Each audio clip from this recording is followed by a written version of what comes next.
We're at the Restless Times exhibition in the Millennium Galleries in Sheffield, and we're looking at Vulcan by Hulock.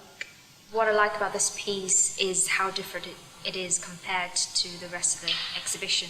The colour of it and the material it's used. Because there's sort of air conditioning in the exhibition and people talking, the slight wind sort of sets the bead moving ever so slightly.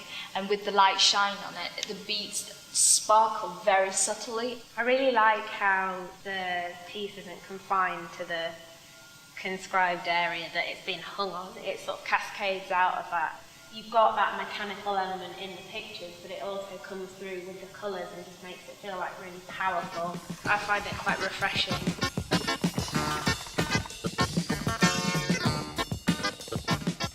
My name's Jonathan, and we're in the Chrome Gallery at Norwich Castle. So what we're looking at here is a painting called Moonlit River Landscape. It's actually by a Dutch painter called Tate van der Neer. If we didn't know it was by a Dutch painter, we could look at it if we were from East Anglia and think that what we're actually seeing is an East Anglian landscape. What I really like about this, actually, is the fact that it's painted at night. There's all kinds of suggestions of skullduggery and naughtiness. We've got two dogs that seem to be in conversation. Anyone from East Anglia is aware of something called the Norwich School, and it's synonymous with this kind of really dramatic skies. I think it is called Untitled Cows. I think that's what it's called. So what we're looking at here is a photograph by Richard Billingham. For me, this is a kind of direct heir to the Norwich School tradition. It's quite a kind of undramatic landscape, but actually the weather kind of introduces this incredible drama. When I'm looking at this photograph, I'm thinking of Martin Parr's work on weather and this kind of stereotype of British people being completely obsessed by weather, you know. Yeah.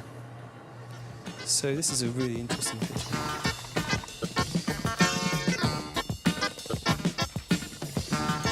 Well, my name is Toby Heaps, and this is John Martin, sort of painting of Sodom and Gomorrah. I love its intensity. I love the contrast between the really dark colours and sort of the brightness it's exploding out. I like the real theatrical quality to it, to be honest. John Martin, he'd have it intense actually in the galleries, and people would go in with sort of gaslight and torches and go up and sort of shine the torches into it, and he wanted people to be wowed and make noise about it. And this is what's so brilliant about this painting, is he was absolutely challenging how a painting should be seen. The way it's been displayed here, they've actually done this.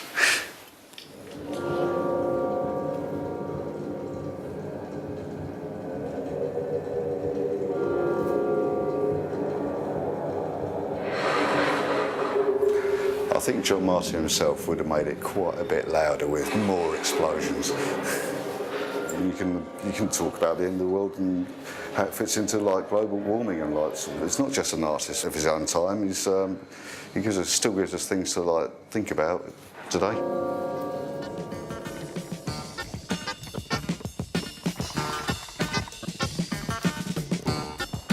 Hi, my name's Naomi.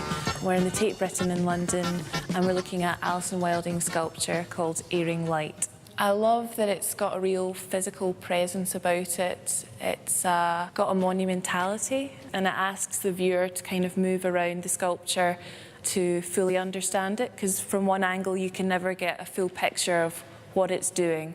So as you move further away from it, you can begin to look how it frames that small shaft of light hitting through to the other side of the gallery wall. To me, when I look at it, it feels as if that, potentially these two large planes could have been joined like this, and it's been kind of prized apart. The sculpture's got this amazing ability to draw people in and also to push them away from the artwork for you to fully understand what the work is doing and how it's reacting in space. I suppose when I think of British art, immediately I think of the YBAs, so I think of people like Tracy Emin, Damien Hirst. I think there's a lot of artists like nowadays in modern art trying to like sort of really questioning what's happening in the world. I think if you talk about British art, I think that it's really important to kind of acknowledge that you're not simply talking about a kind of singular idea of Britishness.